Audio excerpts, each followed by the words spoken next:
하나님의 말씀은 아모스 9장 1절로 시작합니다. 우리가 성경 말씀을 보게 되면 성경은 과거에만 사실이었던 대목들이 있습니다. 그러니까 과거에만 진리죠. 그리고 과거와 현재에만 진리인 게 있어요. 시간이 지나면 이제 그것이 버려지는 게 있고, 과거와 현재 종말에 이르기까지 진리인 게 있습니다.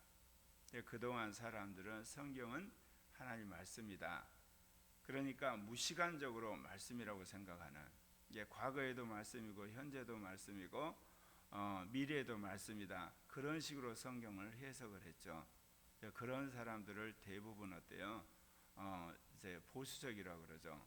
그런 사람은 시대적으로는 자꾸 과거로 가는 거예요. 과거 문화에 집착하니까. 특별히 성경에서도 과거에 통용됐던 문화를 집착해서 그대로 살아야 된다고 주장하니까, 또 이제 성경 가운데 이제 현대 문화를 가지고 와가지고 성경을 완전히 난도질하는 사람들이 있어요. 진보주의자죠. 이런 사람들은 교회에 별로 도움이 되질 않아요. 왜냐하면 세상의 타락한 문화를 가지고 교회의 성경 해석이라는 교회에 끌어들이기 때문에 교회를 근본적으로 변질시키는 사람들이에요. 보수적인 사람은 교회를 고사시켜가고, 진보적인 사람은 아예 교회를 오염시켜서 교회를 없애버리는 거고. 그럼 우리 입장은 뭐냐? 아까 말씀드린 것처럼 성경은 언어로 쓰여졌기 때문에 과거에만 그것이 진리였던 그 성경의 구절들과 문화가 있어요. 현재까지 진리이고 또 문화인 게 있고, 그리고 앞으로 영원토록 진리이고 문화가 돼야 할 부분이 있다는 겁니다. 그래서 성경을 볼 때 과거적 입장, 과거와 현재를 통합을 하는 입장, 과거, 현재, 미래까지 통시적으로 보는 입장에서 성경 말씀을 구별해서 해석을 해야만 여러분이 성경을 올바로 해석하고 오늘 이 시대에 우리가 새로운 문화를 만드는데 앞장설 수가 있다, 그 이야기입니다. 특별히 우리가 구약의 선지서를 볼 때 이러한 부분에 있어서 굉장히 중요합니다. 왜냐하면 선지자들이 당대에 자신이 살고 있는 북이스라엘이나 남유다에 대한 지금의 문제를 언급하거든요. 근데 그거는 역사적으로 이미 다 지나간 거잖아요. 근데 그런 역사적 사건 속에서 이 땅에 오실 예수 그리스도, 그분에 대한 예언이 간간히 들어있어요. 그거는 과거에도 진리지만 현재까지 진리잖아요. 그런데 그런 말씀 중에는 장래 예수 그리스도의 재림에 관한 말씀이 있어요. 그거는 과거나 현재나 미래나 모든 사람이 마음에 품고 기다리는, 그래서 이제 종말에 그거 실현되는 과거, 현재, 미래를 꿰뚫는 예언의 약속이라고 할 수가 있는 거죠. 그래서 오늘 여러분 성경 말씀을 이제 해석해서 적용할 때 이게 과거에 역사적으로 실현돼 버리는 말씀이냐, 지금 오늘 우리가 실현해야 할 말씀이냐, 앞으로 미래에 이게 실현해야 될 말씀인가를 잘 구분해서 여러분이 적용을 하셔야만 된다, 그 이야기입니다. 내가 보니 주께서 제단 곁에 서서 기둥머리를 쳐서 문지방을 움직이게 해버리라는 거죠. 그러게 되면 그것이 부서져서 무리들의 머리에 떨어지게 되는 거죠. 그러면 그 제단에서 제사를 지낸다는 그 무리들이 위에 있는 그 지붕이 무너져서 압살을 당할 거 아닙니까? 그리고 그래서 살아남은 사람들을 칼로 내가 죽이겠다는 겁니다. 그래서 한 사람도 도망하지 못하고 한 사람도 피하지 못하겠다. 어떻게 보면 하나님이 굉장히 잔인한 것 같고 하나님이 굉장히 무서운 분으로 느껴지죠. 바로 주님은 심판의 때는 그들의 행함과에 따라서 한 사람도 예외 없이 당신의 율법에 저촉된 도 심판한 걸 보여주시는 거예요. 이거는 마지막 하나님의 심판 때에서 주님께서 생명책에 기록된 사람은 영생으로 부활을 시키지만 행위의 책에 기록된 사람들은 한 사람도 어김없이 이렇게 심판하실 것을 예고하는 대목이기도 합니다. 그들이 파고 서울로 도망갈지라도 내 손이 거기서 붙잡아내고 또 하늘로 올라갈지라도 내가 거기서 붙잡아 내릴 것이다. 이건 무슨 뜻이겠어요? 스올로 숨으면 되냐? 스올까지 찾아가서 끄집어내겠다는 겁니다. 하늘로 도망가더라도 하늘에서 끄집어내려서 내가 기어이 심판하겠다는 하나님의 심판의 엄중함을 이야기하는 거죠. 그리고 갈멜산 꼭대기에 숨을지라도 내가 거기서 찾아낼 것이요 내 눈을 피하여 바다미대에 숨을지라도 내가 거기서 뱀을 명령해 물게 할 것이다. 우리 생각에는 산꼭대기 어딘가에 숨으면 찾지 못한다는 생각을 하잖아요. 바다 밑 깊은 곳에 들어가면 누가 알겠느냐 그러지만 하나님은 거기까지 추적해서 기어이 심판하신다는 걸 이야기하는 겁니다. 그러니까 하나님 앞에 죄를 짓고 도망가서 살 자가 없다는 것은 주님이 지금 비유로 말씀을 하시는 거거든요. 네. 원수 앞에 사로잡혀 갈지라도 내가 거기에서 칼을 명령하여 죽이게 할 것이라. 내가 그들에게 주목하여 화를 내리고 복을 내리지 아니하리라. 여기서 주님은 너희들이 목숨을 부지하기 위해서 원수들에게 항복한다 해도 그곳에 가서 칼로 죽임당하게 하겠다. 오늘 말씀은 어느 누구도 살아남지 못하겠다는 걸 강조하시는 거예요. 이거는 하나님의 심판 때에서 하나님의 율법을 어긴 사람을 주님 심판할 때 하나도 예외 없이 다 지옥불에 들어가는 그것을 주님이 분명히 말씀하신 대목이라고 할 수가 있거든요. 그걸 역사적인 사건, 이 북이스라엘의 멸망 가운데 주님이 지금 선포하고 있는 겁니다.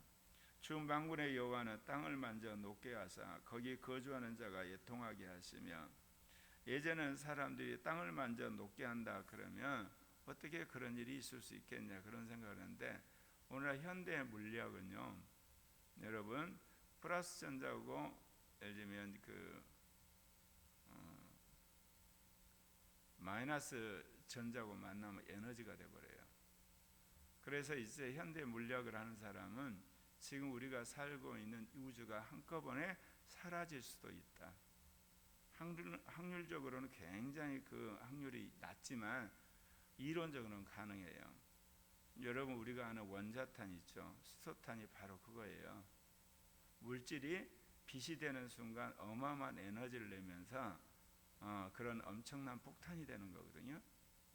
그 원리처럼 이 물질이 사라지는 반물질하고 만나서 땅이 여기 만져 녹는다.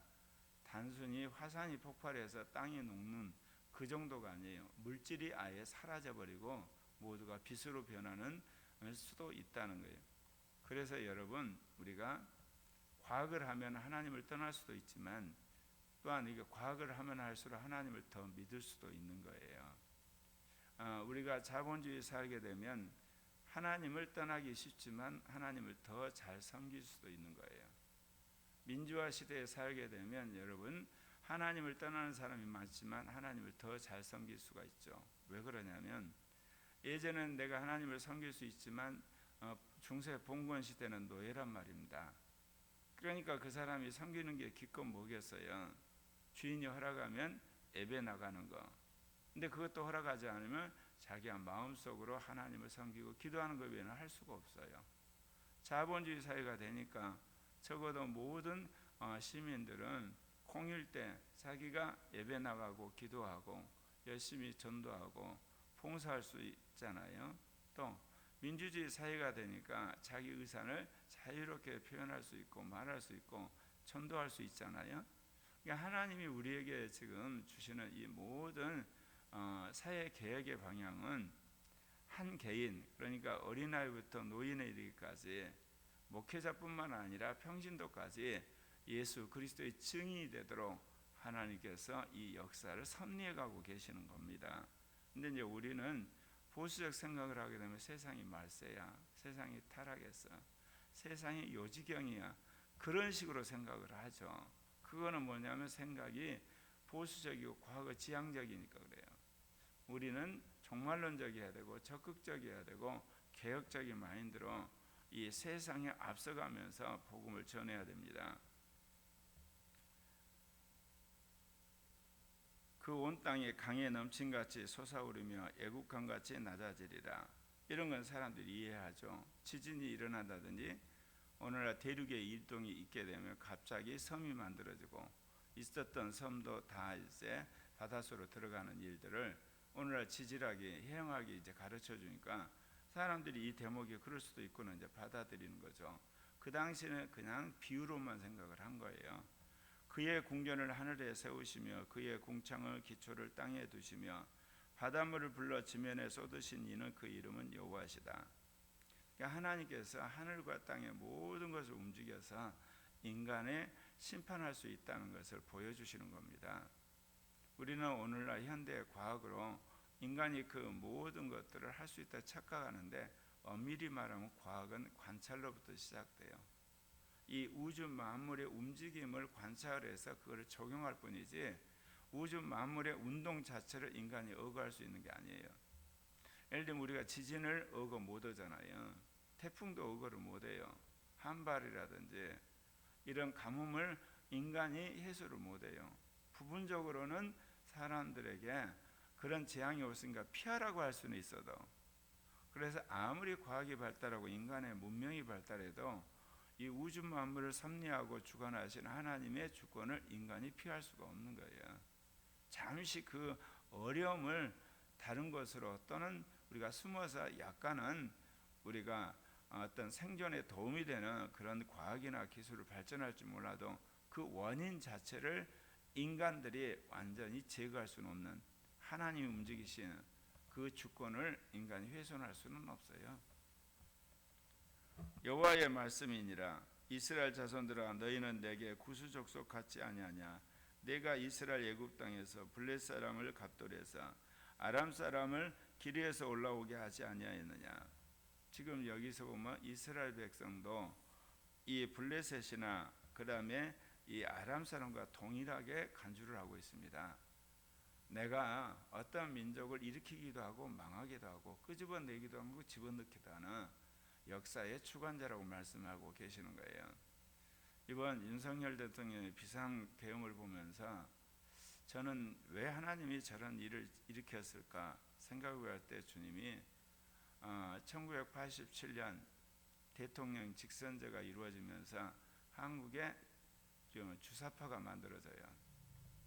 그 주사파가 민주화 세력을 장악해서 오늘날까지 인테리 독재를 하고 있는데 온통 이 주사파 세력이 인테리 세력을 장악을 해서 우리나라 언론 특별히 그리고 노조, 공무원들, 그 다음에 교수들, 교사들, 그리고 지식인들, 심지어 이 천주교 사제들, 개신교 목사들, 불교 스님들까지 다 장악을 해버렸어요. 이제 이런 상황에서 이 주사파 실체를 어떻게 알리겠습니까? 한국은 물론 전 세계, 결국 대통령이 탄핵이라고 하는 그런 걸 통해서 이제 헌법재판소에서 생중계되면서 만천하에 그거 알리게 되면 그동안 완전히 언론에 그리고 노조에 쇠뇌된 국민들이 알게 되는 실상을 알게 될 거예요. 그래서 주님이 이거를 그야말로 외장과 더불어서 진주 남강에 죽은 그런 이제 농계처럼 하나님이 대통령을 이 국민을 깨우기 위한 농계로 쓰시는구나, 이런 방법도 있구나, 그거를 제가 새삼 느끼게 되었어요. 그러면서 아마 헌법재판소 재판이 이루어지고 가면서 굉장히 여론이 이제 바뀌어질 겁니다. 그동안 이 민주공산주의자들이 내란이라고 선동했던 그 모든 내용들, 주님께서 이제 거꾸로 내란은 누가 했냐, 합법적인 것을 빙자해서 민주당이 내란을 했잖아요. 행정부를 마비시키는. 그러니까 거기에 이제 행정부가 입법부를 향해서 또 다른 내란을 한 거지.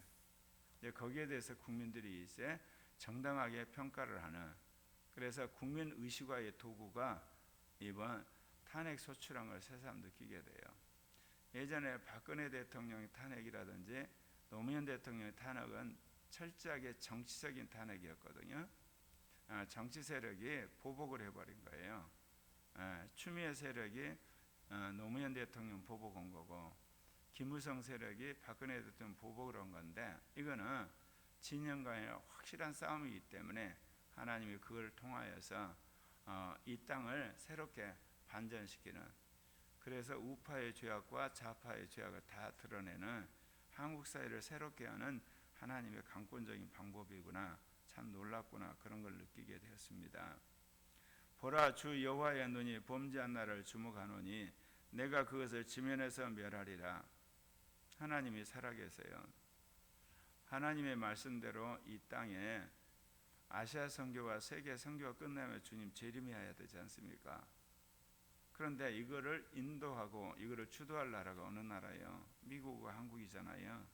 미국과 한국이 이런 민족 공산주의자들의 네오마르크시즘 세력에 의해서 특별히 언론이, 이 노조가 국민들을 세뇌하고 있잖아요.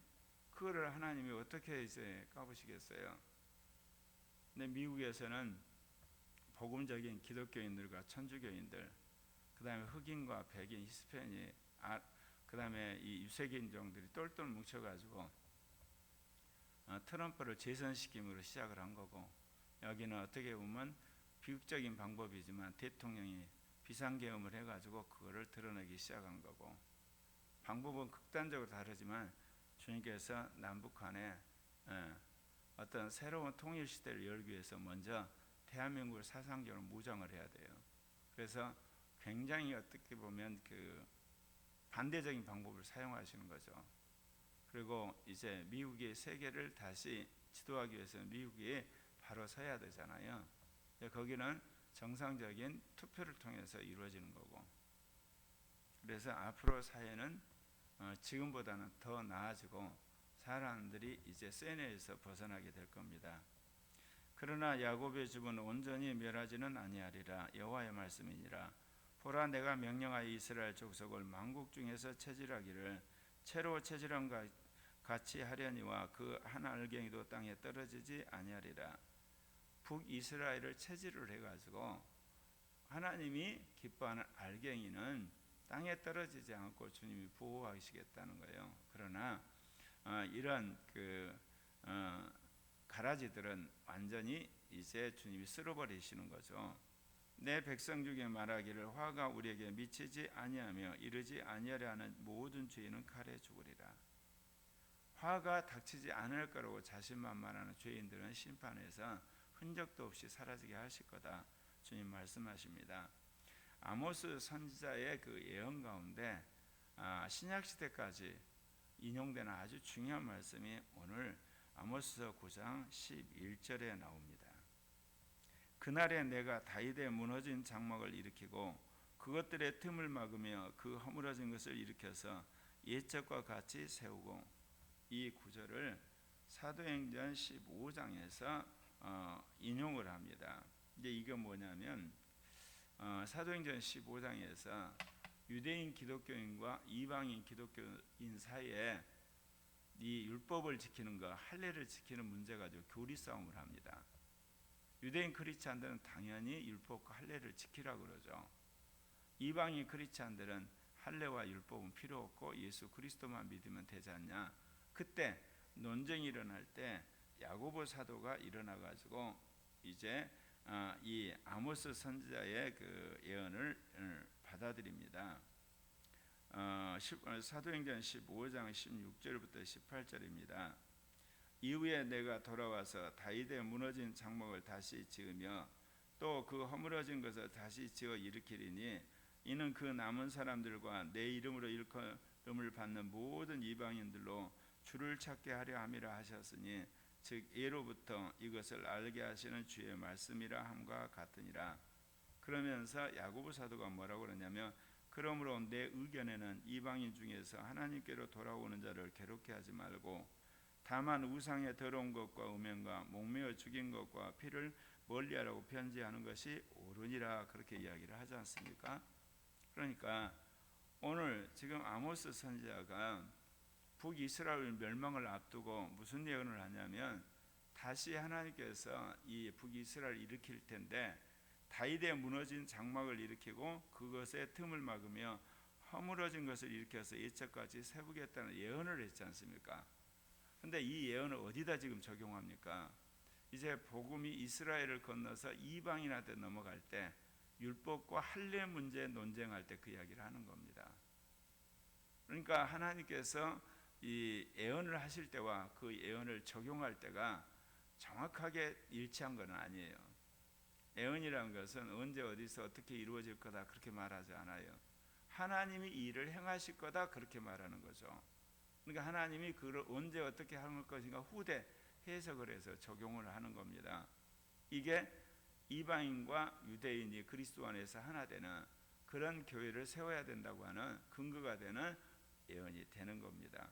그들이 에돔의 남은 자와 내 이름으로 일컬음을 받는 만국을 기업으로 얻게 하리라. 이를 행하시는 여호와의 말씀이니라. 그러면서 여호와의 말씀이 이제 임할 것인데 그때 파종하는 자가 추수하는 자의 뒤를 잇고 포도를 밟는 자가 씨 뿌린 자의 뒤를 잇고 산들은 단 포도주를 흘리며 작은 산들이 녹으리라. 이건 뭐냐? 계속해서 이제 한쪽에서는 씨를 뿌리고 한쪽에서는 수확하는 정말 하나님의 축복받는 땅으로 바뀔 거라고 이야기를 하는 거죠. 그러면 이것이 언제 이루어지겠습니까? 역사적으로는 1948년 이스라엘이 국가를 세움으로 이루어졌어요. 구속사적으로는 천년왕국에서 이루어지는 겁니다. 이게. 그러니까 1948년 이스라엘이 돌아온 것은 성경의 언약이 이루어진 것을 교회로 하여금 깨닫게 한 거예요. 이스라엘이 돌아온 것은 기독교와 직접 관계가 없거든요. 하나님이 구약에서 약속한 것이 이루어지는 거지. 그거를 보면서 기독교가 이제 주님의 재림 때가 가까웠구나. 우리가 열심히 세계 선교와 아시아 선교를 해야 되겠다고 하는 우리를 격려하는 역사적 사건이에요. 왜냐하면 이스라엘이 오늘날 복음을 받아들이지 않아요. 메시안이 유대교라 해서 한 5, 6만 되나? 이 정도지 대부분 그리스도에 대해 적대적이거든요. 그런데 주님은 당신이 약속하신 바에 따라서 이스라엘을 고토로 돌아오게 하신 거예요. 이번에 정신 나간 사람들이 그런 이야기를 했어요. 하마스가 이스라엘을 테러를 했잖아요. 그러니까 이스라엘이 거기에 대해서 무자비하게 보복을 하니까 수많은 사람이 이스라엘 비난을 했죠. 그거는 뭐냐면 단순히 사람을 살리고 죽는 것만 보는 거예요. 세계 역사를 주관하시는 하나님의 뜻이 어디 있는가? 저는 이스라엘 이긴다고 확신을 했어요. 이스라엘은 1948년 나라가 세워진 것도 기이한 일이지만 지금까지 존속하는 이유는 이제 주님께서 종말에 예비하는 약속을 언약을 주님 지키신 거거든요. 그러면 이스라엘이 하나님 눈동자인데 그 이스라엘 눈을 찌른 자들 주님 그대로 두시겠습니까? 볼 것도 없이 여러분 하마스가 작살이 났죠. 그리고 후티 반군들 그리고 헤즈볼라 이제 시리아마저도 이제 적대적인 그 시리아 독재 정부가 무너졌잖아요. 그래서 하나님께서 이스라엘을 승리하게 하시는 아마 트럼프가 집권하게 되면 이스라엘하고 미국이 이란의 핵시설을 파괴할 수도 있어요. 그래서 이스라엘을 적대하는 세력을 와해시켜버리는 그런 일을 하게 하실 거거든요.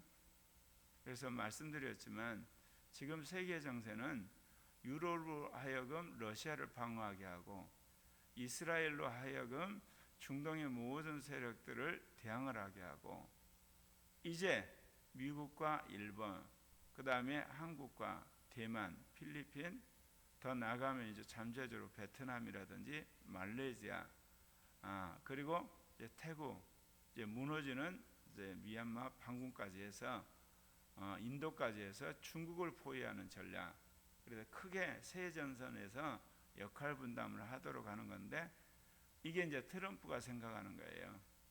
이제 미국의 국력이 쇠하고 여력이 없기 때문에 유럽은 너희들이 알아서 러시아 막아. 나는 이제 이스라엘 도와서 중동의 정세를 안정시키고 우리의 주력의 싸움은 중국이야. 그래서 중국에 몰두할 거야. 이제 그런 상황이 되는데 이런 상황에서 아주 역설적이지만 트럼프고 북한 사이에 어떤 협약이 맺어질 수도 있어요. 트럼프는 중국을 포위하기 위해서 어떻게든지 북한을 끌어들이려고 하거든요. 그런 과정 속에서 한반도가 요동을 칠 수가 있습니다.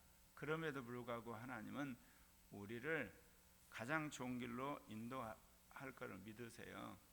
아마도 미국이 북한과 그런 무역이라든지 어떤 수교의 절차를 이기게 되면 한국에 핵무장을 허락할 수도 있어요.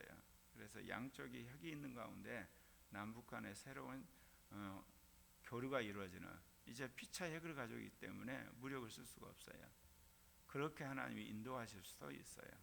그래서 분명한 것은 하나님이 한국과 미국을 써서 제2 종교개혁을 하고 지금 제2 정치혁명을 이루고 계신다는 것, 우리가 그거를 믿고 또 열심히 나름대로 우리가 참여를 하고 선거에 열심히 우리가 임해서 어떻게든지 한국과 미국이 제2 종교개혁의 선두주자로서 제2 정치혁명을 이루는, 그럼 제2 정치혁명의 골자는 뭐냐? 가짜 민주주의를 척결하는 거예요. 예. 그리고 거짓된 민주주의, 그리고 선동하는 민주주의를 이제 척결하고 올바른 이성과 양심과 영성의 올바른 국민이 중심된 자유민주 체제를 확고히 하는 겁니다. 네. 기도합시다.